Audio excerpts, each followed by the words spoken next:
정관용의 시사본부.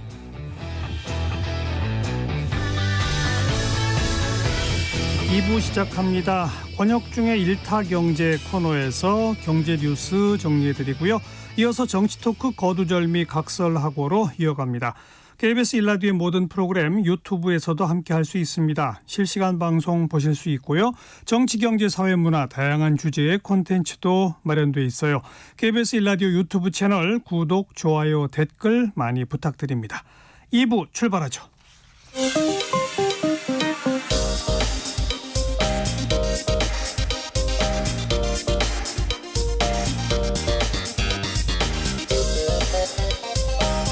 팩트체크 진짜 뉴스 정관용의 시사본부 KBS 일라디오.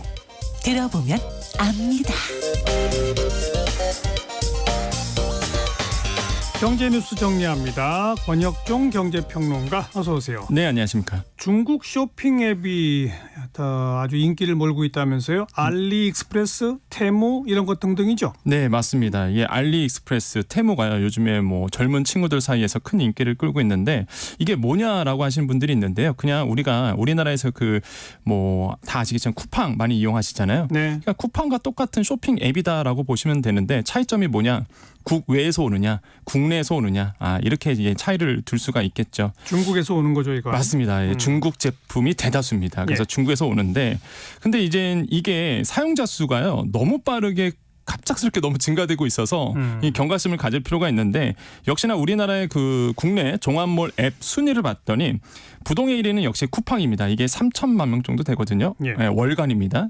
그런데 알리익스프레스가요 이게 2위, 중국 앱이잖아요. 2위고요. 3위가 11번가, 4위가 테무. 이게 2월 달 기준으로 조사가 됐거든요. 중국 앱이 2위와 4위에 포진되어 있어요. 그러네요.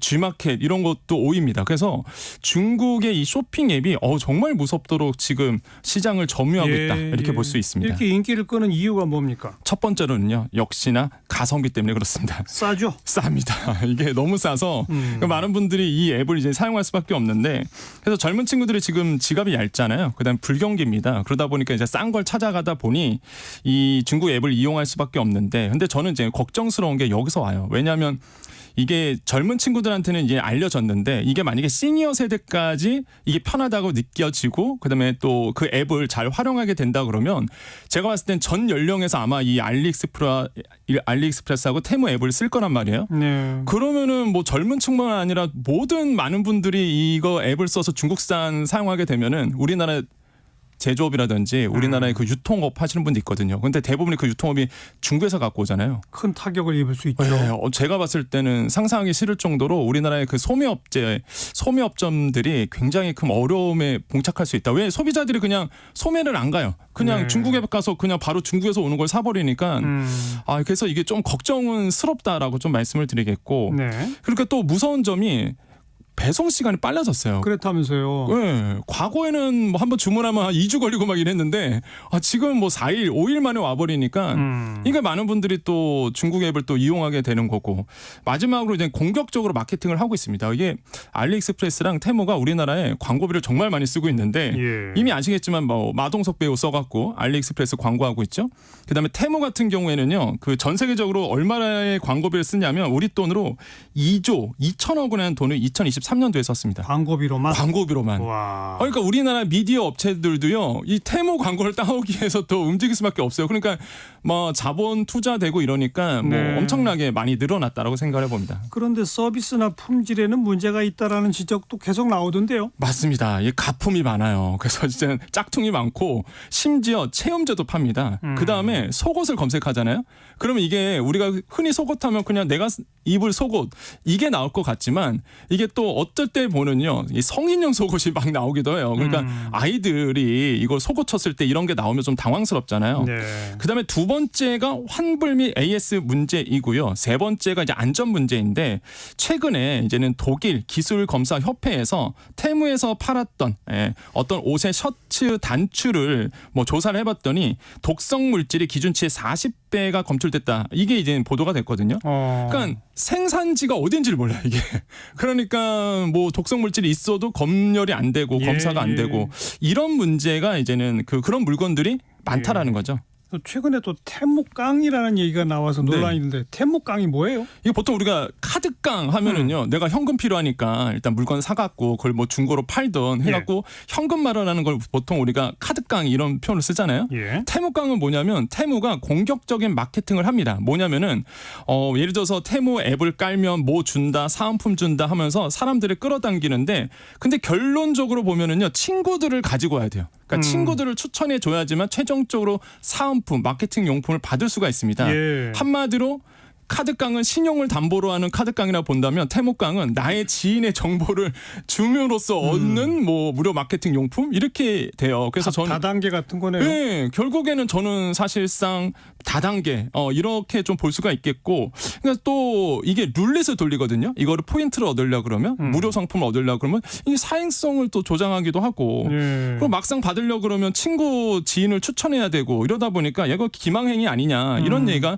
나올 수밖에 없다 이렇게 보여집니다. 이렇게 급성장하는 중국의 이 직구 앱들이 여러 가지 문제를 계속 야기시키니까 정부도 이제 나섰죠. 네, 맞습니다. 이게 요즘에 너무 이슈가 되다 보니까 사실상 지금까지 규제할 법적 근거가 없거든요. 그래서 일단은 지금 개정사항으로 전자상거래법 개정사항이 있는데 아직 뭐 국회가 아직 움직이지 않다 보니 또 총선 기간이다 보니까 아마 다음 회기 때 아마 들어갈 것 같은데 어쨌든 간에 지금 법적 규제가 없어요. 그래서 이제 정부가 해외 온라인 플랫폼 관련 소비자 보호 대책을 내놨는데, 해외 플랫폼에 뭐가 문제냐? 첫 번째 위해 식의약품, 두 번째 가품, 세 번째 청소년 유해 매체물, 네 번째 개인정보 침해, 이 네 가지를 뽑아서 야 이거를 관리해라고 이제 말했습니다. 그 예. 해외 플랫폼 쪽에다가. 예. 그래서 국내 대리인을 지정을 의무화했어요. 한마디로 예를 들어서 알리익스프레스다. 그러면 국내에 대리인을 줘서 만약에 환불 문제라든지 AS 문제를 해결하라 이거죠. 그래서 이렇게 국내 대리인을 지정을 의무화했고, 두 번째로는 이제는 특허청과 관세청이 직구했을 때의 이 통관을 좀 엄격하게 해서 짝퉁 이런 거 수입 못하게 도록 하겠다 이렇게 좀 발표를 했습니다. 네. 그런데 이 정부 발표는 실효성이 없다는 말이 또 금방 따라 나오더라고요. 네, 그럴 수밖에 없는 게 그 해외 플랫폼에 대한 대리인 지정 이거를 의무화했잖아요. 근데 알리익스프레스는 이미 있어요.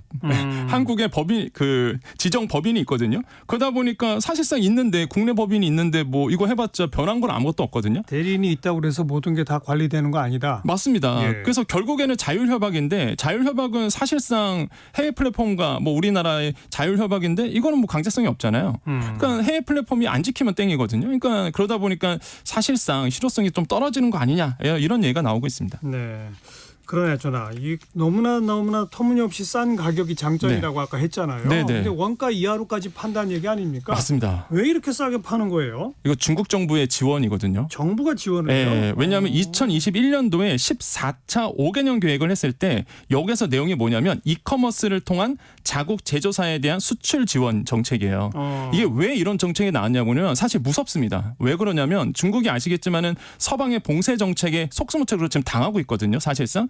그러니까 해양 세력, 그러니까 서방 세력이 중국을 옥죄고 있습니다. 그럼 중국 정부가 중국 상품이 못 나가요 지금 해외로. 그러면 머리를 쓴 거죠. 그러면 이커머스를 통해서 해외 쪽으로 수출을 하겠다라는 전략을 가지고 지금 무섭게 공격적인 투자를 하고 있고, 중국 정부가 밀고 있고, 그러다 보니까 테무라는 기업이 없는 기업이 갑자기 생겨갖고 이게 지금 공격적으로 해외 쪽으로 물건을 쏟아내고 있거든요.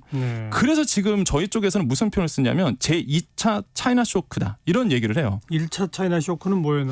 1차 차이나 쇼크가 뭐냐? 우리가 보통 차이나 쇼크라고 얘기하면은요, 중국이 저가로 물건을 만들어서 전 세계로 뿌려버린 겁니다. 예. 그러면은 자국의 제조업체가 무너져요. 그렇죠. 이게 1990년대 후반하고 2000년대 초반이 1차 차이나 쇼크가 있었어요. 그 당시에 다 기억하실 겁니다. 우리나라 뭐 물건 제조업 다 무너졌죠. 그다음에 해외 미국도 마찬가지고 유럽도요. 그냥 정신없이 무너졌어요. 제조업체 기반 시설들이. 그 나중에 정신 차린 거죠. 세계 나라들이. 근데 지금 다시 한번 이런 알리익스프레스나 테무를 통해서 이커머스를 통해서 물건이 전 세계적으로 풀리다 보니까 말 그대로 지금 또다시 이런 2차 차이나 쇼크가 올 수도 있다라는 우려심이 나오는 거예요.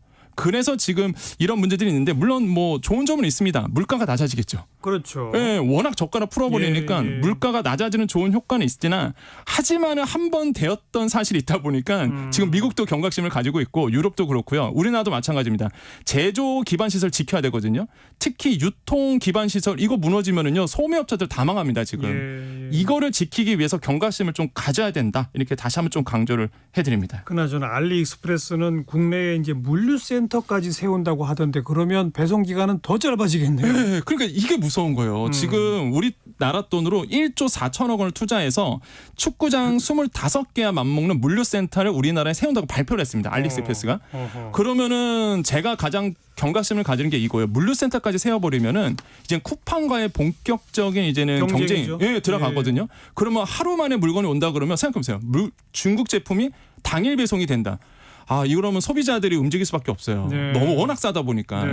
그러면은 정말로 이제 무시무시한 이제 상황들이 벌어지다 보니까 그래서 지금 알리익스프레스가 투자에 결심을 했고 우리나라는 그것을 잘 모니터링을 해야 된다라고 생각을 해봅니다. 네.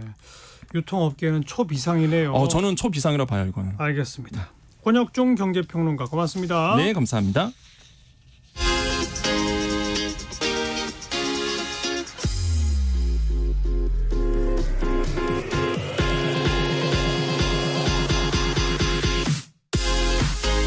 대한민국 시사의 중심 토요일 일요일 낮 12시 10분 KBS 1라디오 정관용의 시사본부.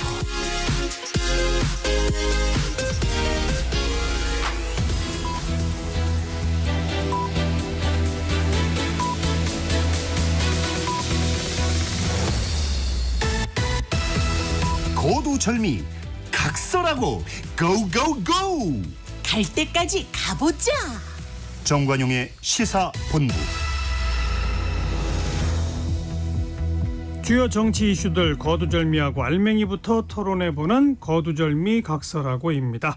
오늘도 두 분 나오셨어요. 국민의힘 중앙선대위 대변인 맡고 계신 송영훈 변호사, 더불어민주당 법률위원회 부위원장 맡고 계신 장윤미 변호사 두 분 어서 오십시오. 네, 안녕하세요. 안녕하세요. 네, 초반부 공통질문 이번 주에 뜬 인물 진인물 송영훈 변호사 뜬 인물 누굽니까? 예, 이주일 더불어민주연합 비례대표 후보입니다. 왜요? 이분이 원래는 비례대표 시민사회 추천 몫에서 당선권 순번에 못 들었었죠. 여성 두 분 순위 안에 못 들어서 사실은 비례대표가 안 될 뻔했는데 예. 전지의 금융정의연대 사무국장 이분이 이제 과거 청년결의 하나라고 하는 그 단체에서의 활동 논란으로 네. 인해서 사퇴를 하고 새로 이제 상위 순번에 들어왔습니다, 지금. 그래서 본인이 양보를 해서 이제 여성 1번은 아니고 여성 2번을 받기로 지금 그렇게 됐는데, 그러니까 비례대표를 못 받게 될 뻔 하다가 받게 됐으니 이번 주에 어떻게 보면은 가장 잘된 분이죠. 한편으로는 이제 이분이 민주당의 좌클릭 을 보여주는 그런 또 상징적인 인물이기도 합니다. 원래 이제 민주노동당에서 두 번 비례대표 출마를 했었고요. 예. 2004년에는 예비 1번이 됐었고 2008년에는 예비 2번이 됐었습니다.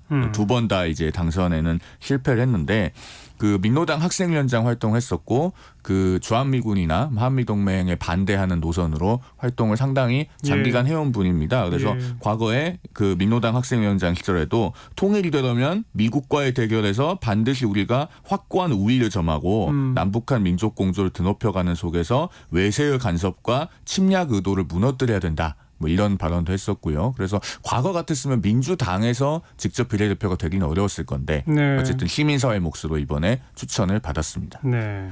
뜬 인물로 지정하시면서 민주당이 좌클릭되고 있다. 이걸 이제 비판하신 거군요. 그렇습니다.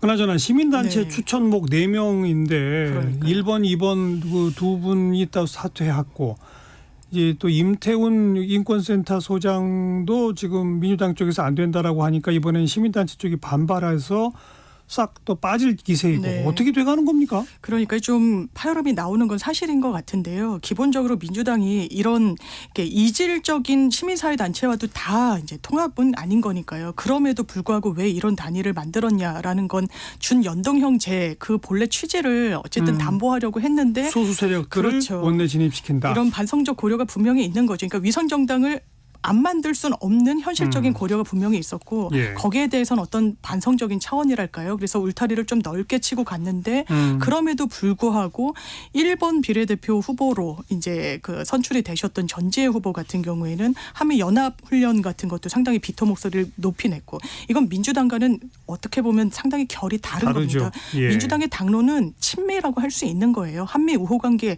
어느 공당보다도 굉장히 중요하게 생각하고 있습니다. 네. 그런데 마치 이 후보로 인해서 이런 부분이 퇴색할 수 있는 조치를 우려해서 좀 교통정리가 있었던 것 같고요.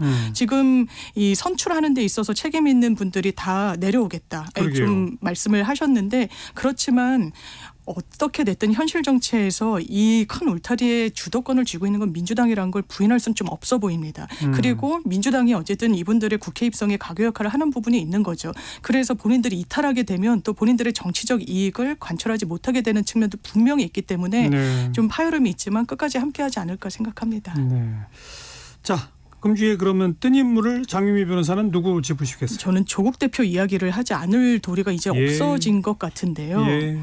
이를테면 유의미한 지지율이 나오고 있습니다. 음. 그러면서 정당 지지율도 제3지대의 다른 정당보다 월등히 앞서고 네. 있는 부분이 좀 있고요. 네. 비례대표 이 선출을 할 때는 찍겠다는 더 많은 응답이 더 커지죠. 더 커지더라고요. 제가 KBS의 월요일 날 여론조사 결과를 봤습니다. 왜 지역은 민주당 그리고 비례는 조국혁신당을 뽑겠다고 하느냐. 80% 이상이요. 이 검찰 독재 정부 조기 종식이라는 구호에 공감하기 때문이라고 답변하더라고요. 이 조국이라는 개인 정치인이 좋아서라는 답변은 5%가 되지 않습니다.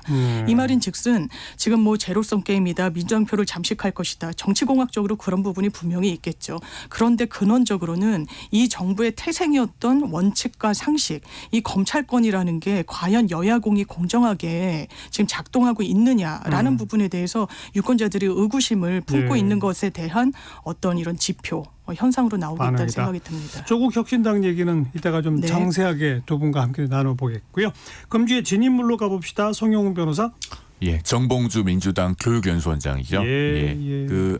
저 지뢰 경품 발언, 이 망언이 논란이 돼서 이틀 동안 아주 온 미디어를 뜨겁게 달궜고 결국에는 공천 취소까지 갔습니다. 맞아요. 그런데 공천 취소로만 끝나지 않는 것이 이분이 지금도 민주당 교육연수원장 직은 유지를 하고 있고 민주당 당적 가지고 있습니다. 사실은 이번에 그 거짓 해명 논란에 휩싸이지 않았습니까? 그러니까 이게 지금 그 2017년에 했던 그 지뢰 경품 망언이 문제가 되니까 그 당시에 당사자께 유선으로 바로 사과드렸다라고 했는데 실제로는 그 당시에 2015년에 DMZ에서 지뢰 사고를 당했던 하재현 하사, 김정원 하사 이 두 분은 전혀 연락받은 적이 없다는 겁니다. 예. 그러니까 또 정봉주 후보가 뭐라고 얘기했냐면은 당시에 이 두 하사의 연락처를 알지 못해서 사과를 하지 못했다 이렇게 얘기했는데 그때 2017년 7월이기 때문에 그 집권 여당이에요. 민주당이 얼마든지 두 하사의 연락처를 알려고 들면 알 수 있었고요. 전직 국회의원으로서. 더더군다나 정봉주 후보가 이때 그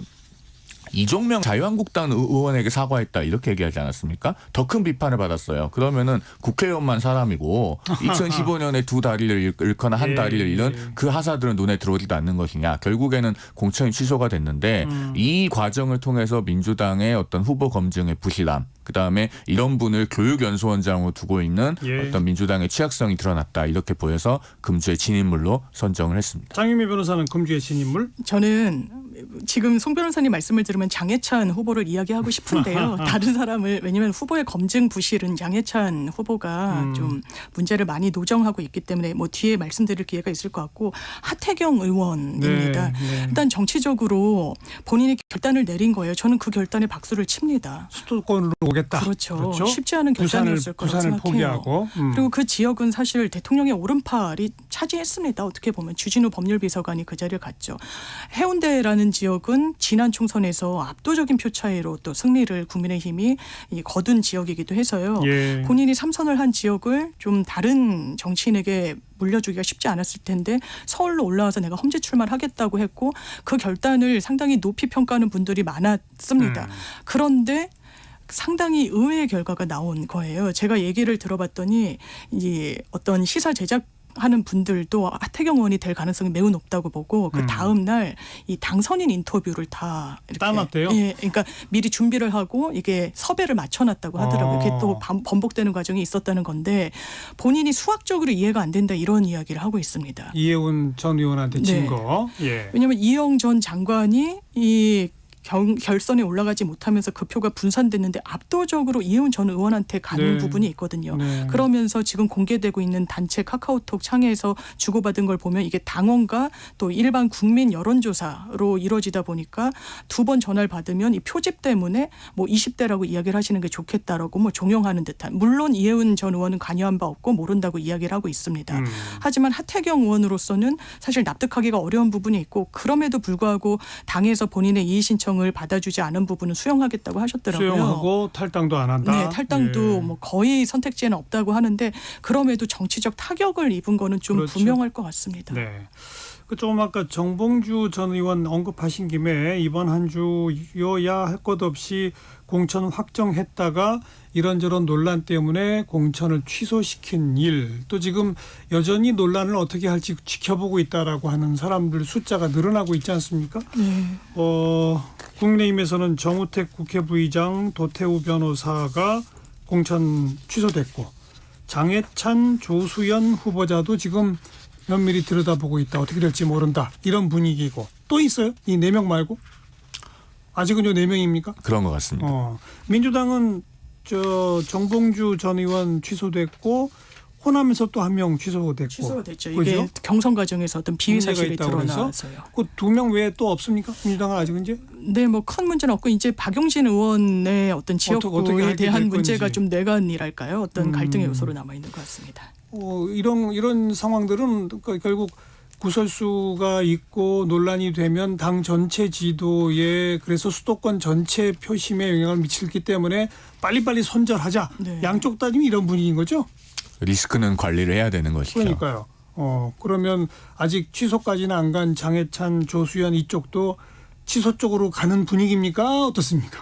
요거는 조금 나눠서 봐야 될 것 같습니다. 예를 들면은 그 정우택 후보 같은 경우는요. 국회 부의장까지 하신 분이잖아요. 예, 예. 그런 분에 관해서 이제 그 논란이 해소가 안 되면 그러니까 뭐 줬다고 하는 분이 처음에는 돌려받았다고 하더니 지금 말이 바뀌었잖아요. 그러니까요. 그럼 그렇게 해서 논란이 해소가 안 되면 국민 눈높이에 따라 가는 게 맞아요. 왜냐하면 현역 정치인이 발생한 일이기 예, 때문에 예. 그리고 그 이제 도태우 후보 같은 경우는 5.18. 한 차례 엄중 경고를 했습니다마는 그 뒤에 또 새로운 말들이 나왔잖아요. 그러면은 뭐 일종의 삼진아웃처럼 그렇게 해서 이제 공천 그 취소를 하게 된 건데 이 장해찬 후보나 조수연 후보는 조금 이 결정이 어려운 것이 이분들이 정치권에 진입하기 전에 오래전 일이다. 그러니까 오래전 일이어서만이 아니라 개인의 신분일 때 일어난 일이기 때문에 특히나 장해찬 후보 같은 경우는 뭐 24살, 25살 굉장히 어린 나이에 그냥 개인의 일기장 쓰듯이 물론 그 발언 자체는 대단히 부적절하고 저도 동의할 수 없는 건 맞아요. 그런데 어쨌든 그 오래되기도 했지만은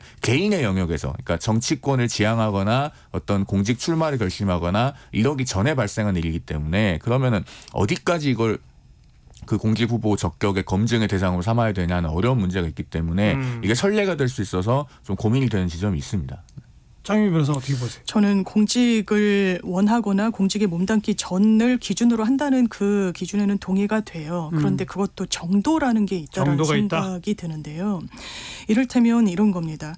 서울 시민들의 보편적인 서울 시민들의 교양 수준이 얼마나 저급한지 본인은 날마다 깨닫는다라고 썼어요. 그리고 20대 때 한 이야기라서 이 부분을 그냥 넘어가 달라. 왜냐하면 유권자를 대하는 태도와도 어떻게 보면 연결이 되는 겁니다.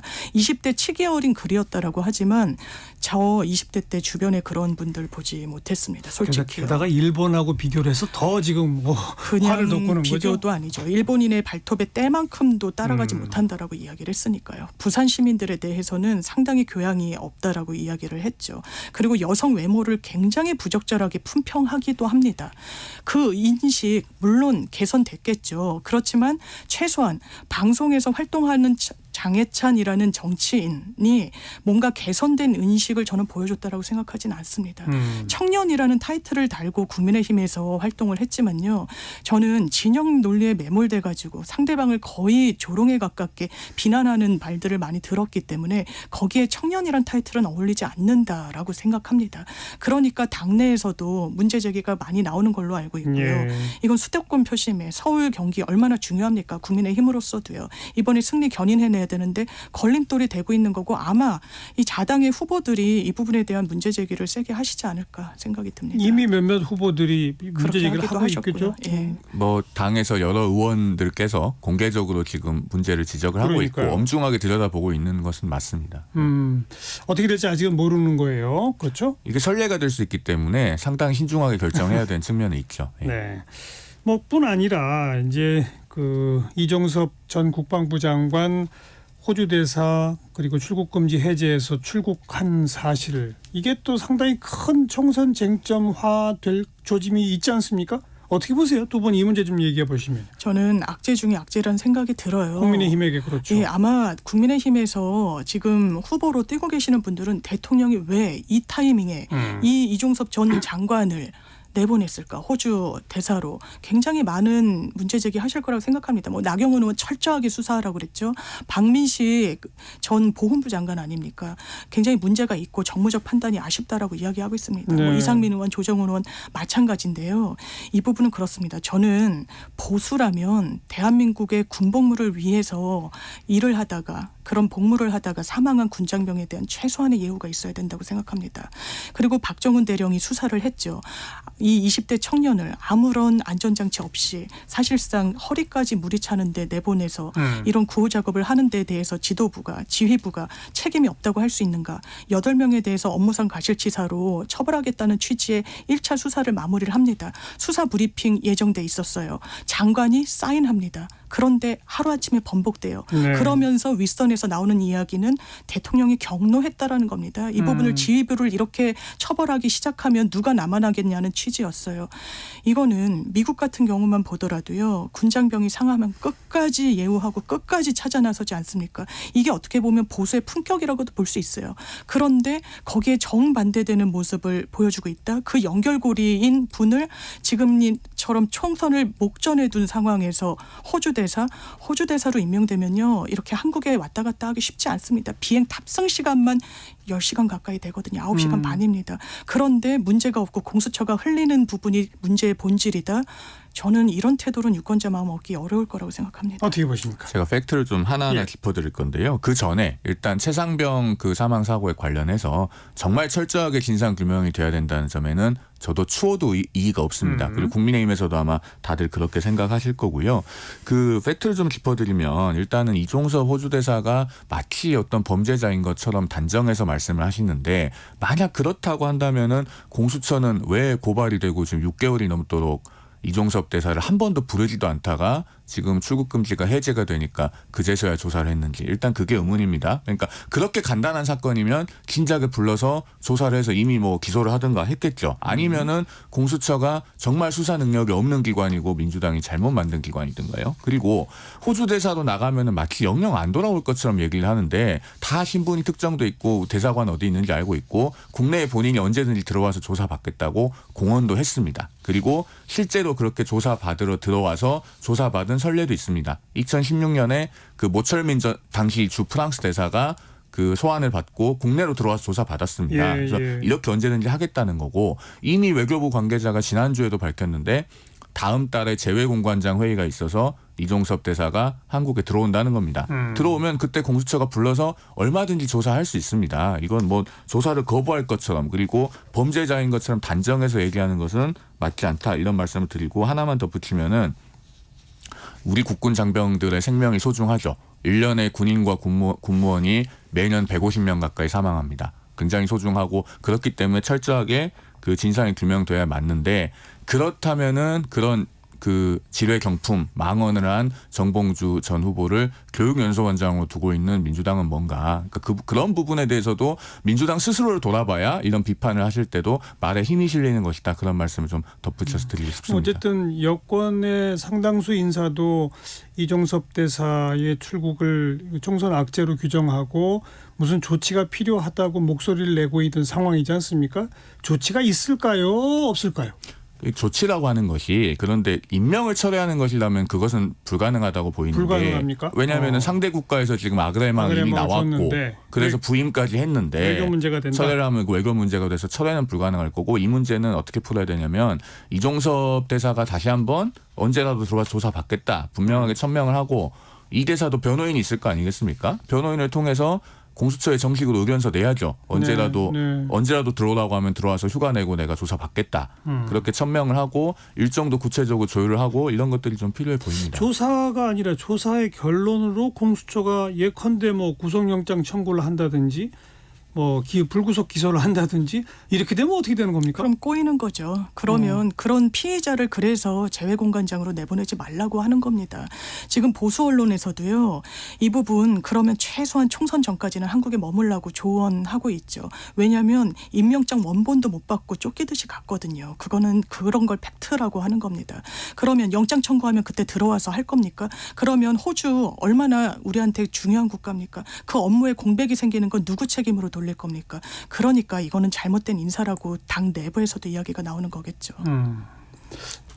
범죄 혐의가 확인이 되지도 않았는데 뭐 그 구속영장 이런 거는 너무 앞서 나간 얘기로 보여요. 아니, 그러니까 저는 예를 들어서 뭐 보통 수사기관이 수사한 이후에 취해지는 조치가 구속영장 청구거나 불구속 기소거나 불기소거나 셋 중에 하나잖아요. 아니, 그렇죠. 그런데 그 얘기를 한 겁니다. 그런데 지금 공수처가요. 예. 출국 금지만 그냥 걸어놓고 거의 석 달 가까이 2달 이상 이종섭 대사를 부르지도 않았어요. 근데 출국 금지라고 하는 건 원래 대법원 판례에서도 이거는 기본권을 제한하는 거기 때문에 필요 최소한으로만 이루어져야 된다고 대법원이 분명하게 그렇게 얘기를 하고 있습니다. 그러면 출국 금지를 할 정도 되면 빨리 불러야죠. 예, 아니면 부르지도 못할 거면은 출국 금지는 바로 걸질 말든가. 사실 이건 공수처가 상당히 좀 수사를 못해서 여러 가지 문제가 꼬인 거다 이렇게도 보여집니다. 뭐 대통령실의 안보실장도 직접 나서서 지금 송영훈 변호사가 하는 식의 논리로 공수처를 좀 비판했잖아요.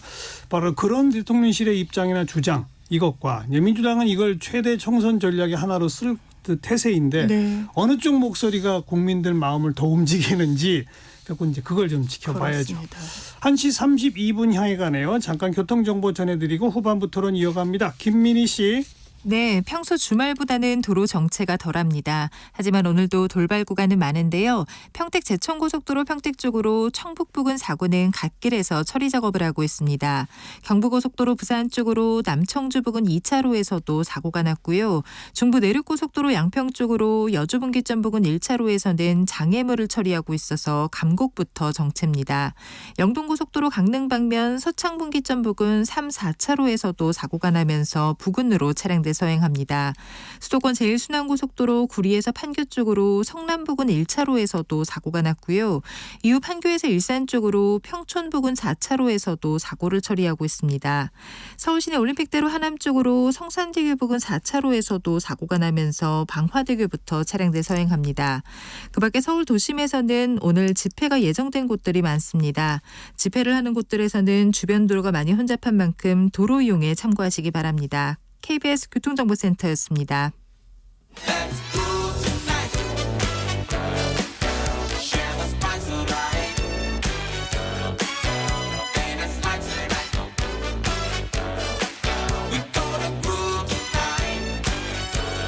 국민 MC 정관용. KBS 1라디오 정관용의 시사본부. 들어보면 달라요.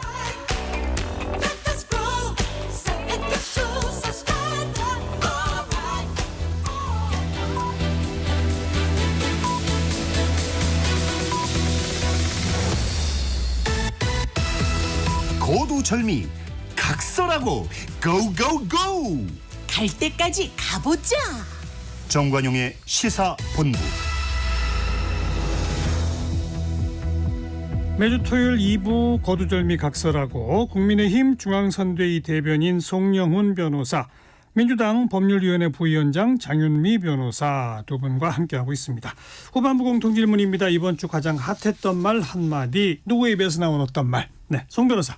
예, 이재명 민주당 대표가 어제 살만하다 싶으면 가서 열심히 입원 찍든지 아니면 집에서 쉬시라 이렇게 말했습니다. 이거는 사실은 2004년에 그 정동영 열린우리당 의장의 노인 폄하 발언급이 아닌가 싶습니다. 그 당시에도 정동영 의장이 뭐라고 얘기를 했냐면요. 그 60대 70대 이제 어르신들을 두고 그분들은 어쩌면 곧 무대에서 퇴장하실 분들이니까 그분들은 집에서 쉬셔도 되고 이렇게 얘기를 했다가 이게 이제 노인 폄하 발언으로 총선을 뒤흔든 아주 큰 문제가 됐었습니다. 그러니까 지금 이재명 대표의 인식도요. 그 당시에 정동영 의장이 그랬듯이 자기 편이 되지 않는 유권자의 어떤 주권, 참정권 이런 거는 굉장히 하찮게 여기는 면모가 무의식 중에 부지불식간에 이렇게 드러난 겁니다. 지금 자기 당 지지자가 아닌 국민은 아주 낮춰보는 거죠. 그 지난번에 소위 이찍 발언 이것도 네. 굉장히 큰 파문이 있지 않았습니까? 그래서 본인 스스로 증오와 대결의 정치를 끝내자고 해놓고 사실은 계속 민주당 지지층이 아닌 나머지 유권자를 그 적대시하는 시선을 숨기지 않고 있다. 이런 주권자에 대한 오만은 이재명 대표가 정말 당장 시정해야 될 중대한 문제다라는 생각이 듭니다. 바로 이어서 그러니까 한동훈 비대위원장은 1번 찍든 2번 찍든 꼭 투표하세요. 이렇게 맞받아쳤던데 이찍 발언은 이재명 대표 스스로가 공식 사과까지 하지 않았습니까? 네. 마찬가지로 집에서 쉬시라 발언도 조금 문제 아니에요? 적절하지 않죠. 아마 이제 맥락을 좀 더 봐달라라는 게 이제 민주당의 입장인 것 같습니다. 지금 윤석열 정부 민심 위반 상당합니다. 사실 경제 지표 좋지 않고요. 그런데 그런 때일수록 그러면 민주당을 찍어주십시오. 만약 민주당을 찍지 않으면 집에서 쉬십시오. 이런 맥락이었던 것 같아요. 그러니까 특정 뭐 계층이나 연령층을 뭐 이 투표에서 배제하는 듯한 정동영 전 그 장관의 발언과 동렬해서 비교하기는 좀 저는 개인적으로 어렵다고 생각하고요. 그럼에도 불구하고 유권자에게 민주당을 지지하지 않을 거면 쉬시라라는 취지로 들릴 수 있는 발언을 한 건 신중해야 된다라고 생각합니다. 아니 솔직히 정치하시는 분들 모두 다 속마음은 그렇죠. 그렇겠죠. 나 안 네. 찍을 분들은 제발 투표장 오지 마세요라고 말하고 싶겠죠. 네. 근데 그걸 말하면 안 되죠. 말하면 안 되죠. 주권자에 대한 예의죠. 자, 그분 중에 가장 핫했던 말 한마디. 장유민 변호사. 저는 MBC 잘 들어를 꼽고 왔습니다. 황상무 시민사회 네. 수석. 도저히 나올 수 없는 발언이고요. 이 정부의 언론관을 저는 이 한마디에서 정확하게 보여주고 있다라고 생각합니다. 그러면서 든 이야기가 30여 년 전에 이 한 일간지 기자를 사실상 회칼로 테러한 사건이었죠. 정치 테러죠, 명백하게. 그렇죠. 왜냐하면 정보사에 대한 비판적인 논조에 칼럼을 썼다라는 이유로 아파트에서 나오는 출근을 하는 기자에게 테러를 당한 겁니다. 이분이 2년 전에 돌아가셨다고 하더라고요. 고 오홍근 기자신데 돌아가실 때까지 이 신체가 훼손된 부분은 끝까지 이제 복구는 안 되셨고 불편하신 채로 이제 지내셨다고 듣고 저는 어떻게 이런 이야기를 한 끝에 농담이라고 이야기를 하는지 대단히 좀 의아했고요. 이런 부분과 관련해서 얼마 전에 스웨덴 민주주의 다양성 연구소에서 대한민국을 독재국가로의 전환이 되고 있는 한 40여 개 국가 중에 한 국가로 지정을 했습니다. 이 연구소에서는 해마다 이제 민주주의 지표, 자율성 지표 뭐 이런 것을 낸다고 하는데 대한민국이 어쨌든 민주주의에 있어서 퇴행한다라고 해외 언론기관이 본 거죠. 연구기관이요. 그렇다면 이런 부분에 대해서는 안철수 대표도 이야기를 했던데 이 부분은 경질하는 게 맞는 것 같습니다. 사과로는 부족하다는 생각입니다. 뭐 황상무 수석은 사과했지만 방금 표현한 것처럼 안철수 의원 같은 경우도 조치가 있어야 한다고 입장 표명을 했더라고요. 그러니까 그렇게 인사권자에게 부담을 주지 말고 이것은 황상무 수석이 스스로 사과가 아니라 자진 사퇴를 하는 게 맞습니다. 이거는 사퇴를 해야 될 수준의 발언이고요. 그 어떻게 해도 정당화될 수 없는 발언이죠. 언론을 겁박한다는 비판이 이렇게 나올 수밖에 없는 것이고 그 말씀하신 것처럼 그 오홍근 테러 사건이 비판적인 언론에 대해서 그 물리적으로 보복을 가한 사건 아니겠습니까? 절대로 해서는 안 되는 발언이고 자진 사퇴가 맞다. 저도 그렇게 말씀드립니다. 자, 이제 전반적인 국면 분석으로 가서 지금 뭐 전반부 토론부터 지금까지를 쭉 보면 뭐 청취자분들 느끼시겠습니다만 그동안의 한 달여의 흐름은 국민의힘은 꽤 괜찮고 민주당은 막 상당히 뭐 내부 분란이 많고 잡음이 많고 탈당이 이어지고 막 이런 어떤 국면이었다면 지난 한 주 정도를 통해서 일종의 좀 국면이 바뀌고 있는 양상이라고 볼 수 있어요.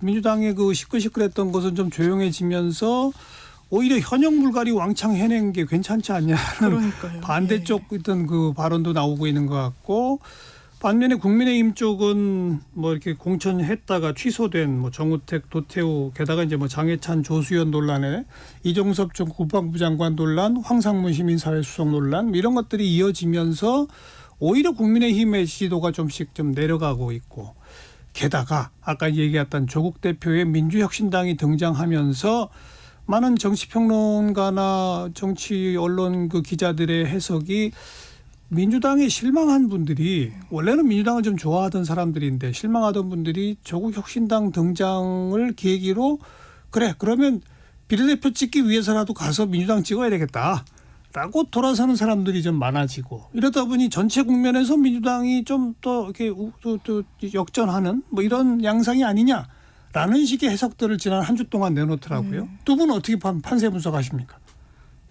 투표 견인 효과가 있다는 거는 조국 혁신당의 아전 인수로 보여요. 아전 인수다? 네, 그동안의 여론조사 흐름을 쭉 보면은요. 사실은 국민의힘이 정당 지지도에서 안정적으로 앞섰던 적은 사실 없었습니다. 조금씩 오차 범위 내에서 그렇죠, 뭐 앞섰던 적들은 좀 있었던 것 같은데, 그 조국 혁신당과 민주당의 비례대표는 사실상 제로섬 관계거든요. 그러니까 조국 혁신당의 비례대표 지지율이 올라가면 그만큼 더불어민주연합이라고 하죠. 예, 그쪽에 그 비례대표 지지율은 낮아지게 되는, 네. 전체 총합은 거의 비슷하게 유지가 되고 있는 그런 거라서, 이제 그 조국 혁신당의 등장으로 인해서 야권 지지자들 중에 본래 투표를 포기하려고 했던 분들이 투표장에 나가게 됐다. 이거는 그 아전 인수다? 그렇죠. 민주당과의 어떤 정면 대결을 피하기 위한 일종의 어떤 정치적인 수사로 보입니다. 실제로 그런 효과는 별로 높지 않을 걸로 생각이 돼요. 장 변호사 어떻게 보십니까? 근데 제 주변에 실제로 그런 이야기를 하는 40대 유권자들이 있거든요. 실체가 있다. 왜냐하면 이제 민주당의 공천 잡음 없었다고 말씀드리기 어렵죠. 어렵습니다. 상당히 또 난관이 있었죠. 매끄럽지 않았고요. 그래서 일부 지지자들이 아 이거 뭐지라고 물음표를 던진 부분도 저는 있다라고 생각해요. 그런데 조국 혁신당이라는 어떻게 보면은 뭔가 이 정부에 대해서 마음도 안 들고, 그런데 민주당에 대해서 아 그래 지역은 민주당 그래도 국민의힘은 못 뽑는다라는 이제 또 뭐 진보층으로 분류되는 유권자층이 있으니까요. 그래도 아 내가 꼭 선거하러 나가야 될까 말까 하는데 아 조국 혁신당의 그 선명성, 그리고 뭐 한동훈 특검을 제1호 법안으로 하겠다고 했잖아요. 저는 그게 뭐 정치 보복이다, 뭐 정치를 후퇴시킨다, 뭐 그렇게 비판할 수 있다라고 생각하는데, 그래도 어떻게 보면 필요하다라고 생각을 합니다. 그렇다면 아 비례를 그럼 조국 혁신당에 표를 주기 위해서라도 내가 나가야 되겠다라고 이야기하시는 분들이 특히 이제 40대 유권자분들을 저는 봤거든요. 그렇다면 이 부분이 민주당의 해가 될 것인가, 국민의힘의 마이너스가 될 것인가, 셈법이 상당히 복잡해지는 부분은 있는 것 같아요. 민주당도 그러니까 안에 특히 강성 지지층일수록 몰빵해야 된다. 비례도 당연히 민주당을 뽑아야 된다라고 이야기를 하는데, 짚어주신 대로 국민의힘의 위성정당인 국민의 미래와 민주당, 조국혁신당 합해야 이제 거의 비등비등해지고 있거든요. 민주당 표를 잠식하는 부분이 분명히 있습니다. 예. 그리고 같이 갈 것인가 그건 또 장담할 수 없는 거예요. 한 그 커다란 울타리 안에 같이 몸담고 있긴 하지만 민주당의 이중대는 아니지 않습니까? 결이 다른 부분도 있고요. 그리고 또 하나는 정권 심판의 이런 어떤 선명성을 조국혁신당이 사실 아젠다 세팅을 딱 해버리는 순간 이 정권 심판론이 다시금 세게 소환되는 부분도 분명히 있는 겁니다. 예. 그러면서 이제 한국갤럽 조사 지표를 이번에 보면 서울이 많이 국민의힘이 좀 떨어졌어요. 그거는 맞습니다. 그러면 이 부분이 과연 단순히 뭐 한동훈 비대위 체계가 피로감이 쌓여서인지 뭔지 모르지만 여러 정치적인 정황과 상황들이 여기에 응축된 거 아니겠습니까? 그럼 조국혁신당의 역할도 저는 분명히 있다고 있었다는 보는 생각이 거죠? 들어요. 뭐 대체로 언론의 분석은 이렇습니다. 그런데 지금 조국 혁신당에서 비례대표 명단을 발표를 했지 않습니까? 순번은 아직 안 나왔는데 예. 그 면면을 보면, 자 조국 대표 본인 뭐 2심까지 실형 2년 받은 거는 뭐 말할 것도 없고, 황운하 의원 1심에서 징역 3년 받아서 2심 하고 있고, 또 차규근 전 법무부 출입국정책본부장 재판받고 있고, 박은정 전 성남지청장 수사받고 있고, 그다음에 신장식 그 조국혁신당 수석대변인 전과 사범이고, 그러니까 이렇게 재판받고 있거나 수사받고 있거나 전과가 많은 분들이 상당수 있어요. 그러면은 과연 우리 국민들께서, 그러니까 일시적으로 여론조사에서 민주당의 비명행사 공천에 대한 불만을 조국혁신당에 대한 그 지지로 표출하고는 있지만 정말로 투표장에 가서 피고인 연대, 어떤 재판 지연당 이런 반법치 연합을 대거 국회의원 배지를 달아주기 위한 투표를 하실 것인가? 예. 저는 우리 국민의 양식이 그 정도는 아닐 거라는 생각이 들고요. 한 가지만 더 말씀을 드리면은 한국갤럽이 그 3월 13일부터 3월 15일까지 자체 조사를 실시한 거죠. 매주 정례 조사로. 그 밖에 자세한 사항은 중앙여론조사심의위원회 홈페이지 참고하시면 되는데요. 20대 지지율이 조국혁신당 0%입니다. 그러니까 가장 어떻게 보면은 때가 묻어있지 않고 그 순수하고 정직한 시선으로 사회를 바라보는 세대가 20대 아니겠습니까? 그 20대가 지금 조국혁신당에 대한 지지율은 0%라는 거예요. 네. 예, 입시비리 이런 걸로 점철된 조국혁신당을 도저히 어떤 공정성이나 우리 사회 정의의 측면에서 선택할 수가 없는 것이죠. 저는 결국에는 우리 국민 전체가 그런 방향에서 큰 틀에서 판단을 하실 거라고 생각합니다. 피고인 연대, 재판 지연당. 아주 조어를 잘 하시는데요. 그런데 이제 지금 그 송영 변호사의 논리 그대로 뭐 국민의힘은 강력하게 비판하고 있고 일부 보수 언론도 조국 혁신당의 그 출연 자체를 일종의 파렴치한 행동이라는 식으로 강하게 지적하고 비판을 하는데 엄연히 우리 국민 가운데 비례대표로는 나는 조국 혁신당에 일부러 가서 찍겠다라는 분이 뭐 적게는 한 10% 초반대에서 많게는 20%까지도 나오는 현상. 어찌 보면 아무튼 우리 국민의 한 15% 가량이 조국 혁신당의 출연을 반기고 있다는 것이 또 엄연한 정치적 현실 아니겠습니까? 그러니까요. 그분들이 왜 그렇게 그럼 조국 혁신당을 지지하느냐라고 말하면 그분들의 첫 번째 목소리가 검찰 독재 견제 내지는 그 심판에 제일 적합하고 앞장설 수 있기 때문이다라고 하는 응답을 주고 그 근저에는 잘못한 게 뭐 설마 있다손 치더라도 지나치게 조국 그 전 장관이 검찰의 표적이 되어서 속된 말로 완전 탈탈 털렸다라고 하는 것에 네. 대한 일종의 뭐 공동 분개심 네. 뭐 이런 게 좀 깔려 있는 것 같더라고요. 왜냐하면 그 KBS 지표를 보더라도요. 왜 조국 혁신당을 비례로 뽑겠냐고 하면 그 검찰 독재의 조기종식 80% 이렇게 나오거든요. 조국이란 사람에 대한 지지 5%도 나오지 않습니다. 그러면 본인이 창당할 때 이렇게 이야기를 해요. 나는 비법률적인 방식의 명예회복을 선택하겠다는 겁니다. 비법률적인 방식의 명예회복이 본인이 정치 일선에 뛰어드는 거였어요. 본인이 실형 2년 받은 거 국민들이 모르지 않습니다. 네. 비례를 들어가게 되면 그게 본인이 바로 의원직 박탈하는 것도 알게 돼요. 그럼에도 불구하고 왜 황운하 의원 들어가 있고 이런 부분, 그러니까 민주당도 처음에 선을 세게 그었던 거 아니겠습니까? 이를테면요. 그런데 왜 언론에서 돌풍이라는 이야기를 쓰느냐. 그렇다면 이 수사를 전 국민이 생중계되는 걸 거의 실시간으로 보셨습니다. 그러면서 저는 이런 생각이 들어요. 사법부가 단죄한 부분, 입시 비리에 대해서 관여했다는 거 아닙니까? 실형 2년이 나온 겁니다. 예. 그 부분 확정될 가능성도 매우 농후해요. 그렇죠. 겸허히 새겨야 됩니다. 당연하지만요. 그런데 그러면 이 검찰 수사가 어떠했는지에 대한 어떤 문제 제기는 할 수 있다고 생각해요. 사모펀드에서 시작해서 입시 비리까지. 저는 국민의힘의 어떤 정치인도 조국 전 장관처럼 재판받거나 수사받기 원하지 않습니다. 만약 그렇게 하면 반대 목소리 낼 거예요. 저인망식으로 나올 때까지 일기장까지 압수수색을 하면서 수사를 하는 그런 부분, 국민들이 뭐 그럴 수 있다라고 하지만 그러면 그 잣대가 여건에 그대로 들어가느냐를 묻고 있는 겁니다. 왜 한동훈 특검법을 1호 법안으로 이야기하겠어요? 한동훈 장관 청문회 때 딸 입시 비리, 무슨 논문 표절 얘기 나왔습니다. 심지어는 대필했다는 사람이 케냐 출신 대필 작가가 자기 신병까지 이렇게 노출을 했거든요. 그런데 경찰이 최근에 무혐의를 했어요. 무혐의를 한 이유는 이게 논문이 어떤 사이트에 등재된 것까진 맞는데 이런 등재하는 관리를 하는 기관에서 제대로 관리를 안 했기 때문에 이걸 업무방해로 볼 수 없다는 논리라는 기사가 있습니다. 그러면 이게 동일한 잣대로 무혐의가 나온 것인가? 의문인 거예요. 그렇기 때문에 조국 전 장관의 이런 첫 일성에 대한 호응 성격이 있다. 20대 지지율 낮죠. 저 인정합니다. 그런데 40, 50대가 높더라고요. 근데 20대만 투표하는 건 아니잖아요. 예. 장 변호사님께서 이렇게 조국 혁신당을 적극적으로 옹호하시는 것을 보니 민주당과 조국혁신당이 같이 가는 것은 맞는 것 같아요. 네. 그러니까 제가 피고인연대라는 표현을 쓰는 거예요. 이재명 대표가 1심 재판 받고 있는데 2심 재판 받고 있는 황운하 의원을 영입한 3심 재판 받고 있는 조국 대표가 이끄는 조국혁신당과 같이 가는 거예요. 1, 2, 3심 연대입니다. 이거는. 그리고 이제 그 조국혁신당이 물론 말씀하신 것처럼 다 대표가 재판 받고 있고 이런 거 국민들께서 다 아시는데 왜 여론조사에서 저런 응답이 나오냐. 네. 사실은 저는 이게 한국판 어떤 트럼피즘이 아닌가 좀 우려되는 부분이 있어요. 그러니까 트럼프 전 대통령 같은 경우도 미국에서 어떤 일이 벌어졌는지 사실 미국 유권자가 다 압니다. 아는데 심지어 지금 공화당 후보가 됐어요. 그런 것도 사실은 그 어떻게 보면 맹목적 팬덤.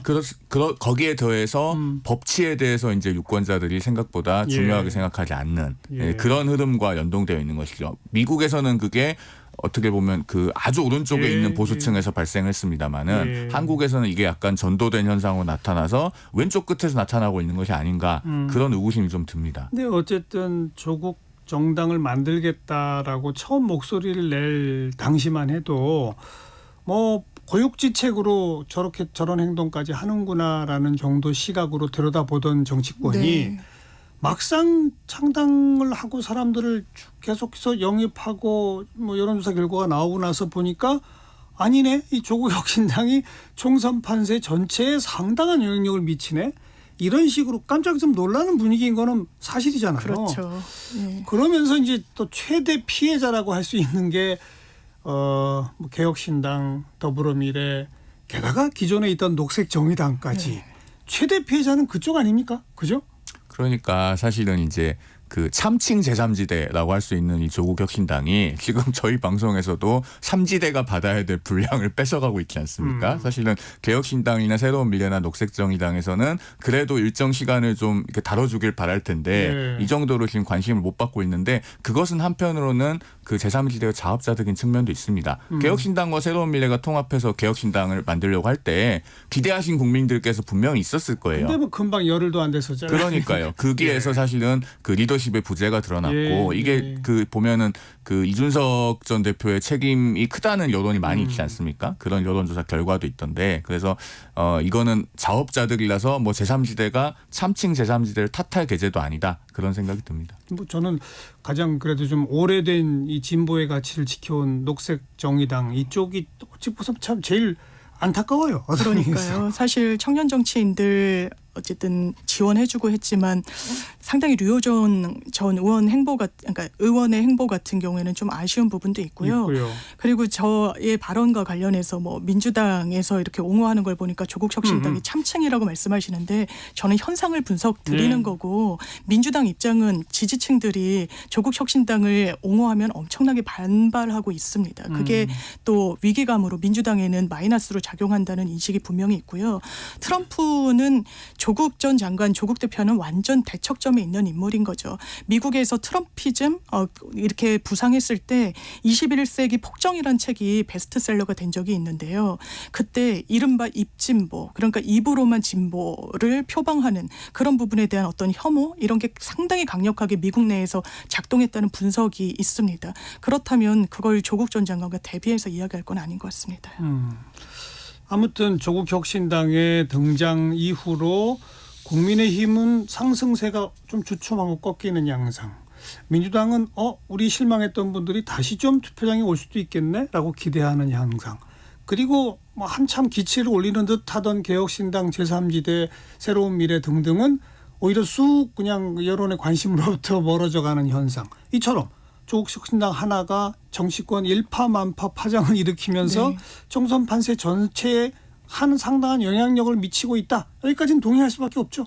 막상 비례대표 순번 나와보면은 또 국민들께서 판단이 달라지실 거라고 그런가요? 생각합니다. 아니 왜냐면요. 지금 그 당은 국민참여선거인단으로 비례대표 순번을 정한다고 예. 하는데 예. 그게 사실은 결국 팬덤 동원력에 따라서 결정이 되는 겁니다. 예. 그래서 정가에서 너도 나도 조국 대표가 거의 당연히 비례 2번 받을 것이다 그렇게 생각을 하고 있어요. 남자니까 2번. 그렇죠. 근데 그렇게 되면은 사실 이게 2016년 김종인 위원장의 비례 2번 셀프 비례 그 상황을 연상하게 하거든요. 제가 마지막으로 한 말씀 드리면은 물은 셀프로 떠마시는 게 미덕인데요. 비례는 셀프로 받으면 미덕이 아닙니다. 근데 이 조국혁신당의 비례를 선출하고 순번을 하는 제도 자체가 셀프로 할 수 없도록 돼 있습니다. 당원 투표를 거쳐서 그래도 순번을 정하게 돼 있기 때문에요. 그래서 앞번호를 배치받을 것인지 아니면 좀 끝번호로 해가지고 표를 견인하는 전략을 세울 것인지와 관련한 질문 받았을 때도 조국 대표가 본인이 관여할 수 없는 부분이라고 이야기한 게 투표 이런 결과에 맥락이 따라야 있습니다. 하니까. 아니, 네. 그런 걸 눈 가리고 아웅이라고 하죠. 우리가 회사에서 회식을 하는데 사장이 회식 장소 과장 보고 알아서 정하라고 해놓고 그동안에 회식했던 기록 보면은 사장은 다 중국집만 갔으면 과장이 그 중국집으로 예약하지 다른 데로 예약하겠습니까? 그런 거죠. 이름부터 조국혁신당인데 어떻게 그 당에 선거인단으로 들어오신 분들이 조국 대표 아니고 다른 사람 찍겠습니까? 적절한 비유는 아니라고 생각합니다. 네. 네, 여기까지 합시다. 매주 토요일 보내드리는 거두절미 각설하고 국민의힘 중앙선대위 대변인 송영훈 변호사, 민주당 법률위원회 부위원장 장윤미 변호사 두 분과 함께했습니다. 두 분 수고하셨습니다. 네, 감사합니다. 감사합니다. 네, 토요일 순서 마칩니다. 추가열이 부르는 나 같은 건 없는 건가요? 함께 듣고요. 내일 또 뵙죠. 안녕히 계세요.